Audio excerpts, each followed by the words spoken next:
അനിമോടെ അനീഷിൻ്റെയും കൂടെ കാറിലുള്ളത് ഒരു മനസാക്ഷിയില്ലാത്ത 4 പേരാണ്. ആദില, നൂറ, ആര്യൻ, അക്ബർ. ആര്യൻ ഒരു വഴിയിൽ അനിമോളെ ശല്യം ചെയ്തുകൊണ്ടിരിക്കുകയാണ്. അതേ കണക്ക് ഇവിടെ 3 പേരാണ് അനീഷിനെ ശല്യം ചെയ്തുകൊണ്ടിരിക്കുന്നത്. എത്രയോ മണിക്കൂറായിട്ട് നൂറയുടെ കൈ അനീഷിൻ്റെ തോളിലായിരിക്കുന്നത്. അനീഷിന് കൈയൊന്ന് ബാക്കിലോട്ട് വെക്കാനോ എടുക്കാനോ ഒന്നും സ്ഥലമില്ല, ചുരുങ്ങിയിരിക്കുകയാണ് അനീഷ്. അത് കൂടാതെ നൂറയുടെ കയ്യിൽ തട്ടിയെന്നും പറഞ്ഞിട്ട് നൂറ ഓവറാക്കല്ലും കേട്ടോ, ഞാൻ കുറേ കാണുന്നുണ്ട്, നിങ്ങൾ ഓവറാക്കല്ലോ എന്ന്.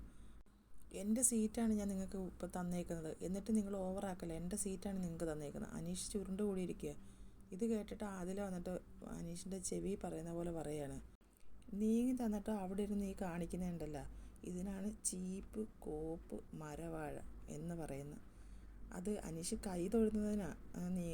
നൂറ ഒച്ചയെടുത്തപ്പോൾ അനീഷ് കൈ തൊഴുതു, ഒന്നും മിണ്ടാതെ കൈ തൊഴുതു. അതിനാണ് ആദില അങ്ങനെ പറഞ്ഞത്. എത്ര ചീപ്പ് വർത്താനമാണ് പറയുന്നത് ആദില, അത് ഒരാളുടെ ചെവിയിൽ വന്നിട്ട് പറയുന്നു. ഇവിടെ ഫ്രണ്ടിൽ ഇത്രയും സംഭവം നടക്കുമ്പോൾ ബാക്കിൽ അതിലും വലിയ പ്രശ്നങ്ങൾ നടക്കുവാണ്. സാബുമോനെ കണ്ട് ഇറങ്ങിപ്പോയപ്പം അനിമോളെ എന്തോ തട്ടി. അത് അനിമോള് പറയുന്നത് അവനെ അറിഞ്ഞിട്ടല്ല, പക്ഷേ എനിക്ക് നൊന്തെന്ന് പറയുന്നു. അത് കേട്ടതും അക്ബർ പറയാണ്, നീ കള്ളവേ പറയത്തുള്ളൂ, നീ ഈ വക കാര്യത്തിൽ ഭയങ്കര കള്ളം പറയുക. 85 ദിവസമായിട്ട് തുടങ്ങിയ കള്ളത്തരവാ. നീ ഈ വീട്ടിൽ വാ തുറക്കുന്നത് കൂട്ടുവാ ഇടാനും ആഹാരം കഴിക്കാനും കള്ളം പറയാനുമാണ്. നീ എത്ര കള്ളങ്ങളാണ്. അനിമോള് പറയുന്നത്, ഞാൻ ഈ കാര്യത്തിനകത്ത് എന്തിനാണ് കള്ളം പറഞ്ഞത്? ഞാനിങ്ങനെ കള്ളം പറഞ്ഞു? ഞാനിവിടെ ഒരു കള്ളവും പറഞ്ഞിട്ടില്ല. ഇവിടെ ഇതുവരെ ഞാൻ കള്ളം പറഞ്ഞിട്ടില്ല. അനിമോള് ആദിലയോട് ചോദിക്കുന്നത്, ഞാൻ കള്ളം പറഞ്ഞിട്ടുണ്ടോ? നിങ്ങൾ പറ, ഞാൻ എന്തെങ്കിലും ഇവിടെ വന്നതിനൊക്കെ ഇത്രയും നാളായി നിങ്ങളുടെ കൂടെ അല്ലേ ഞാൻ ഇരിക്കുന്നത്, ഞാൻ എന്തെങ്കിലും കള്ളം പറഞ്ഞിട്ടുണ്ടോ?